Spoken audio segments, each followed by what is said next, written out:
Bismillahirrahmanirrahim. Assalamualaikum warahmatullahi wabarakatuh. Alhamdulillah, wassalatu wassalamu ala rasulillah wa ala alihi wa ashabihi wa mawalah. La hawla wa la quwata illa billah. Amma ba'd. Rekan-rekan sekalian rahimakumullah, pada siang hari ini singkat akan saya kemukakan mengapa Ramadan menjadi begitu istimewa buat kita semua. Tentu saja yang pertama dan paling utama adalah karena dia bulan Al-Quran. A'udzubillahi minasyaitonirrajim. Syahrul Ramadan alladzi unzila fihi Al-Quran. Hudal linnasi wa bayyinatin minal huda wal furqan. Rasulullah sallallahu alaihi wasallam dalam satu riwayat diceritakan pernah meminta kepada seorang sahabat, yaitu Abdullah bin Mas'ud, untuk membacakan Al-Quran kepada beliau. Abdullah bin Mas'ud berkata, "Ya Rasulullah, bagaimana aku bacakan Al-Quran untukmu, sementara Al-Quran ini diturunkan untukmu?" Rasulullah mengatakan, "Aku senang mendengarnya dari orang lain." Maka Abdullah bin Mas'ud membaca seperti yang diminta Rasulullah, sampai pada satu ayat, kata Rasulullah, cukup.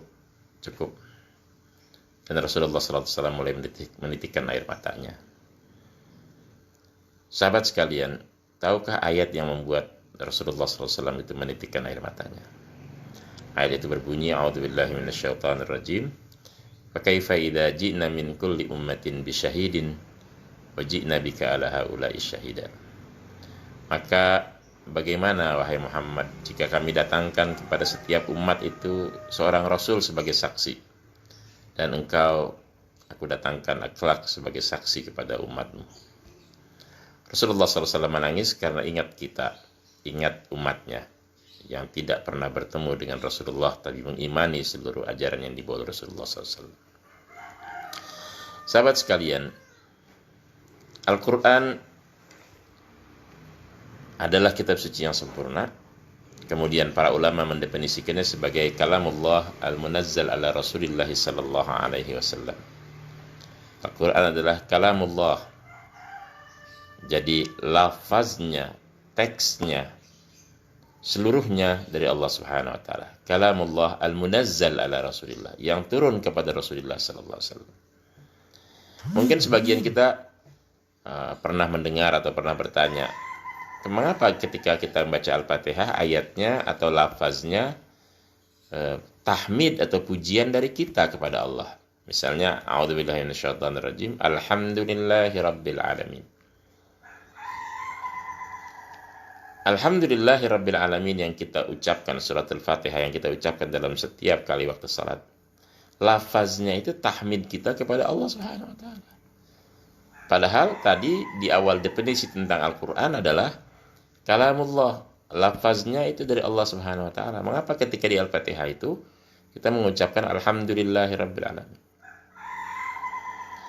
Nah, rekan-rekan sekalian, lafaz ini dalam wahyu yang turun kepada Rasulullah sallallahu alaihi wasallam, para ulama menafsirkan antara lain dengan mengatakan ada kalimat yang takdirun lil mahdhuf, yaitu qul ya Muhammad alhamdulillahirabbil alamin.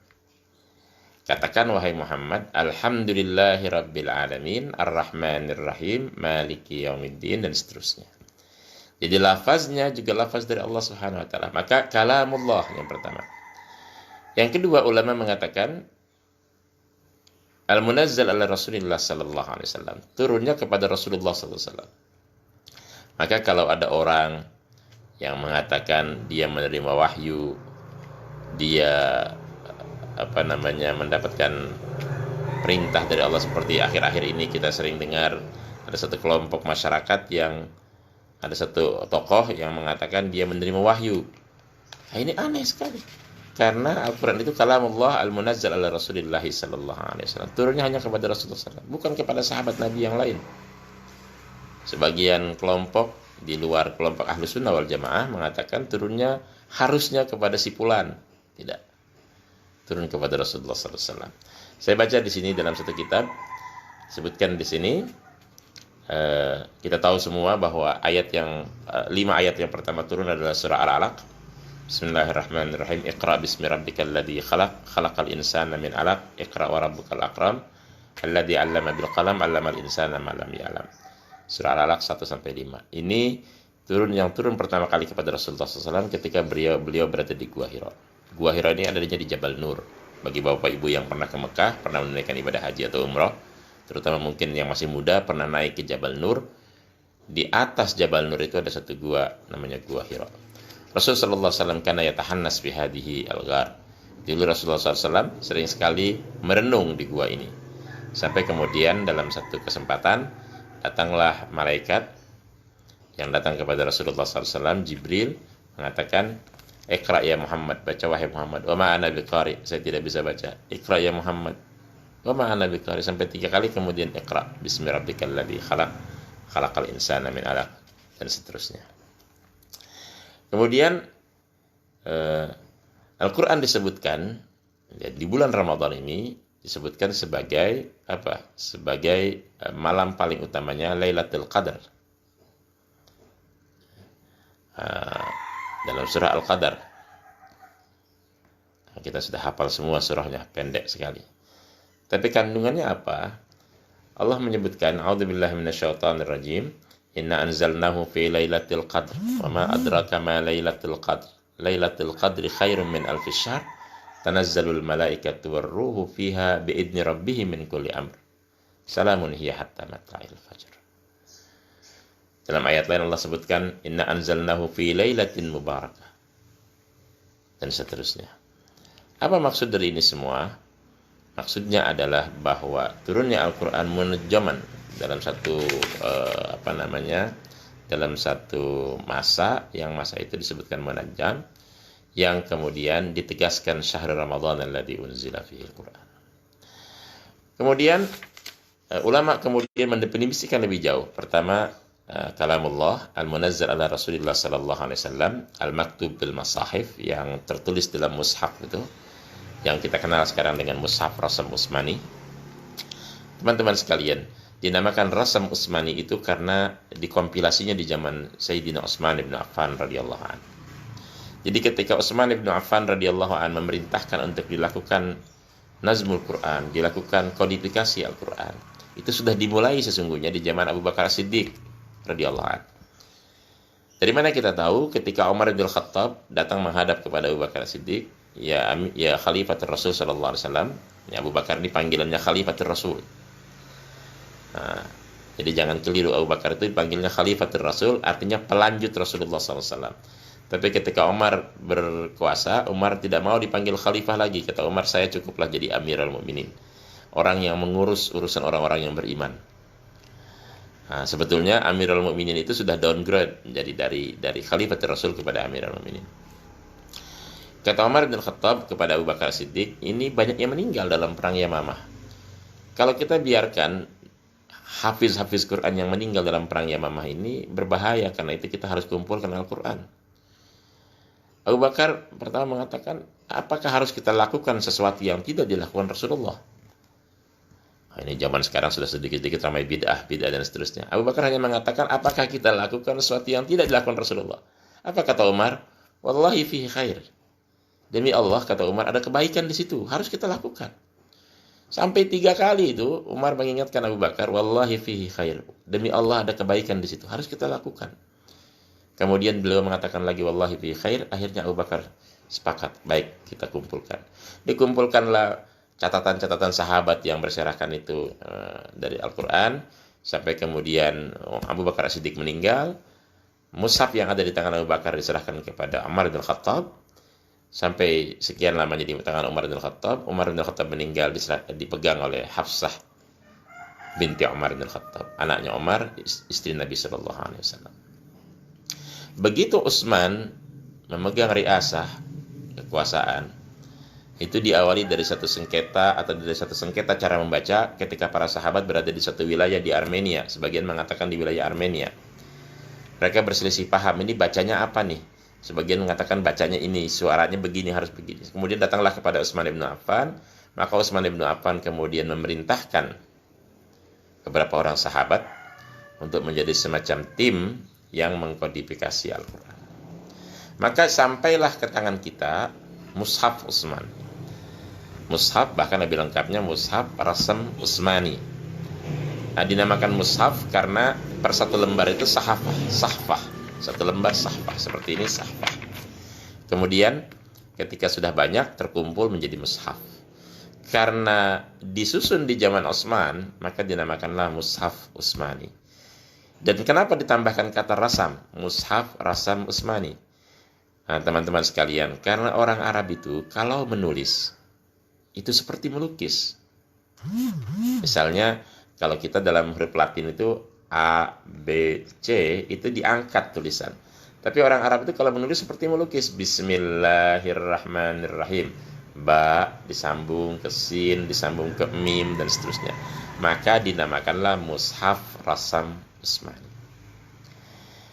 Mushaf Rasam Utsmani ini jangan kita bayangkan seperti yang kita lihat sekarang dalam artian ada fathah, ada dhammah, ada kasrah. Belum ada. Di zaman itu kemampuan menulis masyarakat baru sebatas isyarat saja. Bahkan sebagian ulama mengatakan tanda baca seperti titik saja belum ada. Belum dikenal oleh orang Arab. Pak, bagaimana membaca Al-Quran yang tidak ada tanda bacanya? Nun dan ta atau nun dan ya tidak ada titiknya. Bagaimana membacanya? Ini kadang-kadang kita berpikir dengan pola kita sekarang. Padahal kalau kita balik sederhana saja, rata-rata kita ini hafal Al-Fatihah. Bahkan anak-anak kita yang belum bisa membaca sekalipun sudah hafal Al-Fatihah. Jadi Al-Fatihah kalau ditulis tanpa titik, Alhamdulillahirabbil alamin, Ar-Rahmanir-Rahim, tanpa titik tuh. Nunnya tanpa titik, ya-nya tanpa titik. Kita bisa baca. Karena di kepala kita sudah ada memori hafalan bahwa ini dibacanya adalah Alhamdulillahirabbil alamin. Begitu juga para sahabat Nabi dulu. Para sahabat Nabi itu menjadikan mushaf di zaman beliau, di zaman Utsman bin Affan, di zaman mereka hidup, itu hanya pegangan saja. Karena memorinya atau hafalannya sudah melekat di kepala. Jadi bacaan-bacaan yang diucapkan atau dilantunkan oleh para sahabat itu bukan berarti mengandalkan kepada apa? Kepada cetakan Al-Quran, bukan. Tetapi dia mengandalkan kepada hafalan yang ada dalam diri sahabat. Maka menjadi tidak sangat penting itu titik tanda baca, fathah, dhamma, apalagi tadi tanwin, siddah, ya harus dengan titik dua atau tanpa titik tidak penting lagi karena semuanya hafal. Nah, karena itulah kemudian para sahabat Nabi Shallallahu Alaihi Wasallam ada yang cara bacanya berbeda. Abdullah bin Mas'ud misalnya, walaupun Rasulullah SAW mengatakan barang siapa yang ingin membaca Al-Quran seperti saat diturunkan, bacalah dengan cara bacaan Abdullah bin Mas'ud ini. Tapi ada riwayat-riwayat Ibn Mas'ud yang saj, yang dia menyendiri, sehingga tidak diikuti oleh ulama secara jumhur. Misalnya bacaan beliau tentang ayat yang menyebutkan A'udzubillahi minasyaitonirrajim, afala yanduruna ilal ibilli kaifa khuliqat. Beliau membaca afala yanduruna ilal ibilli kaifa khuliqat dengan tasdid. So, kalau dengan tasdid itu maknanya jadi sangat jauh. Kalau dibaca tanpa tasdid itu maknanya unta. Tidakkah engkau perhatikan bagaimana unta diciptakan? Jika kita membacanya dengan tasdid, maka maknanya menjadi awan. Tidakkah engkau perhatikan bagaimana awan diciptakan? Teman-teman sekalian rahimakumullah.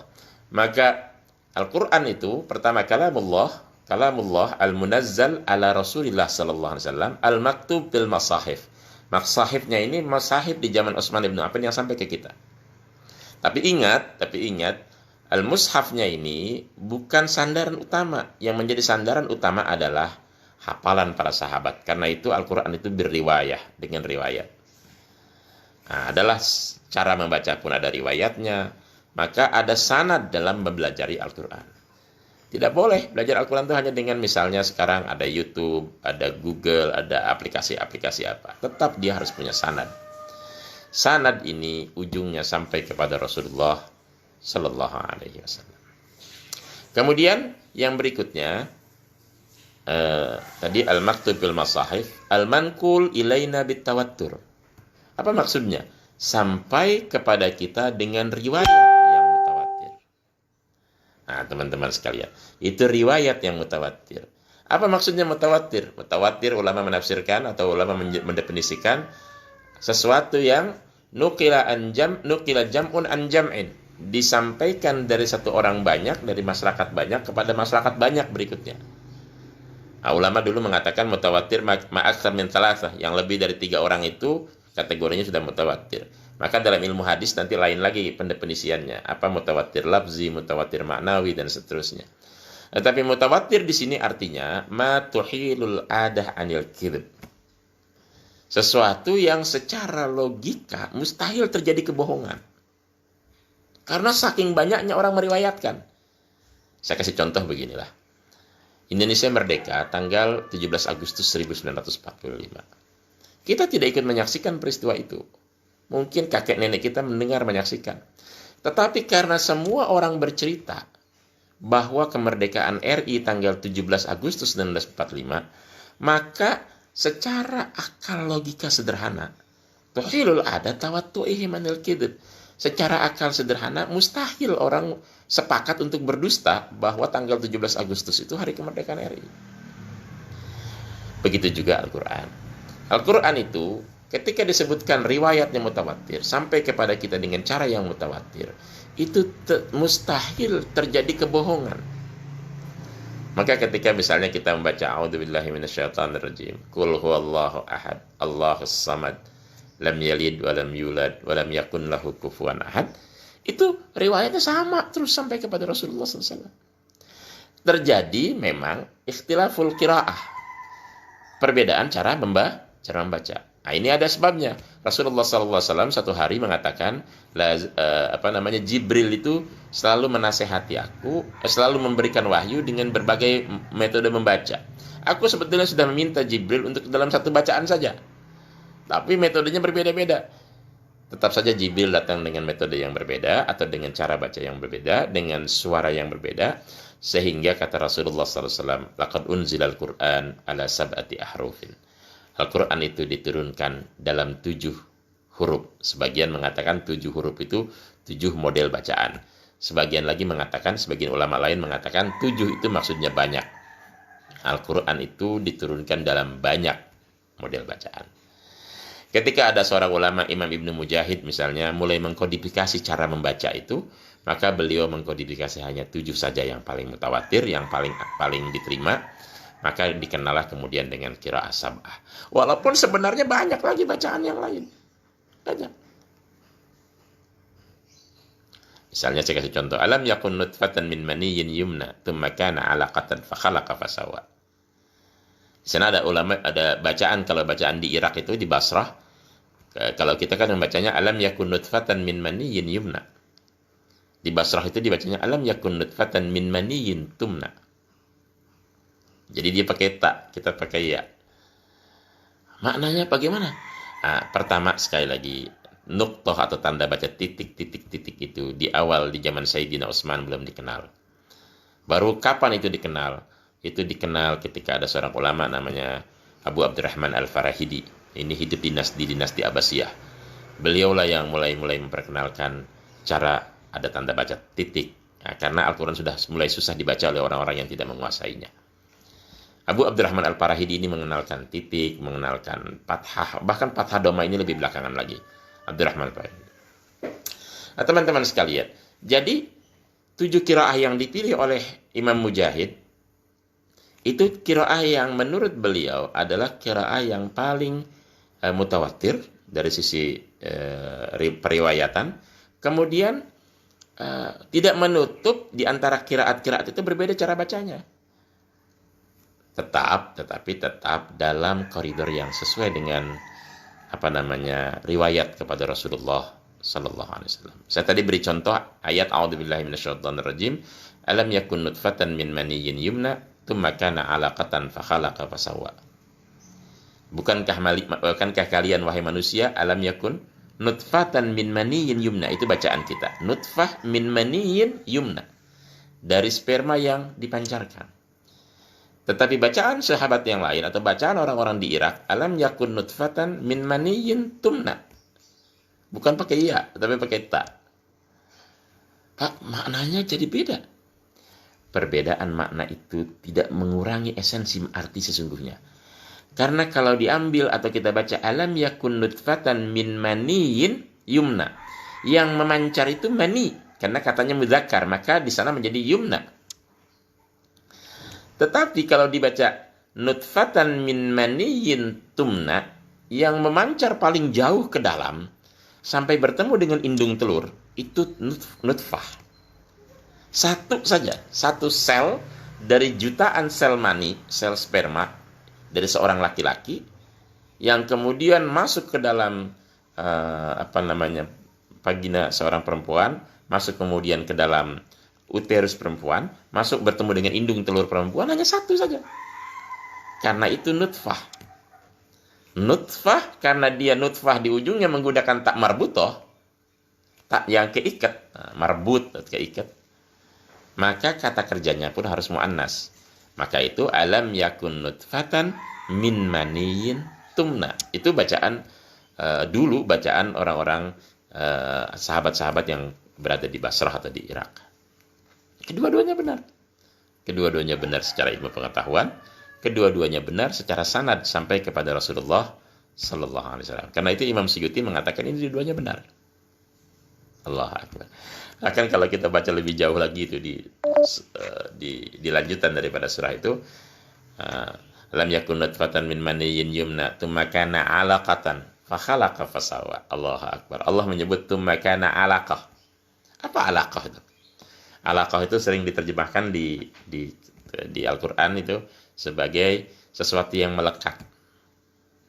Sebetulnya tidak persis itu maknanya, wallahu alam. Alaqah itu dalam bahasa Arab ada 3 makna. Alaqah yang pertama itu tadi memang segumpal darah. Kemudian yang kedua, sesuatu yang melekat. Alaq, maka sesuatu yang menggantung, bukan melekat, sesuatu yang menggantung. Maka kalau orang nikah itu, selesai akad nikah dia membaca sighah ta'liq. Apa artinya sighah ta'liq? Itu sighah yang menggantung. Maka dia katakan, bila sewaktu-waktu saya begini dan seterusnya, maka saya ridho begini dan seterusnya. Itu sighah ta'liq namanya. Sighah yang masih menggantung. Nah, alaqah makna ketiga itu lintah. Pak, kok lintah? Apa hubungannya lintah?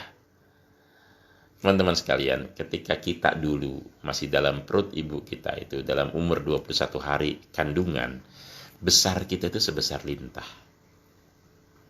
Besar kita itu hanya sebesar lintah. Dan bentuknya pun mirip lintah. Bahkan bentuknya mirip lintah. Kenapa mirip lintah? Karena baru segumpal darah saja. Dan lintah, kalau kita lihat sekilas, itu seperti tidak ada apa-apa. Padahal di situ sudah lengkap. Ada apa? Ada struktur tulang belakangnya, ada mulutnya, ada matanya.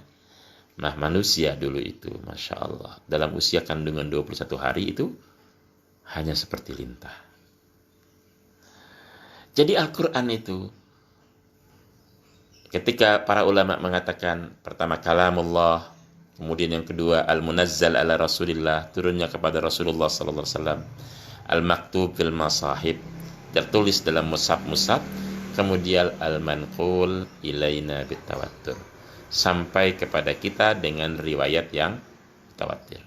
Sebagian lagi menafsirkan atau sebagian lagi menambahkan definisinya dengan menyebutkan dalam bahasa Arab. Karena Al-Quran Allah menegaskan bilisanin arabiyyin mubin. Ayat lain inna anzalnahu Qur'anan arabiyya, dalam berbagai ayat disebutkan dalam bahasa Arab. Lain kali akan kita bahas tentang bahasa Arab ini dalam Al-Quran. Saya kira demikian dapat saya sampaikan pada kesempatan siang hari ini.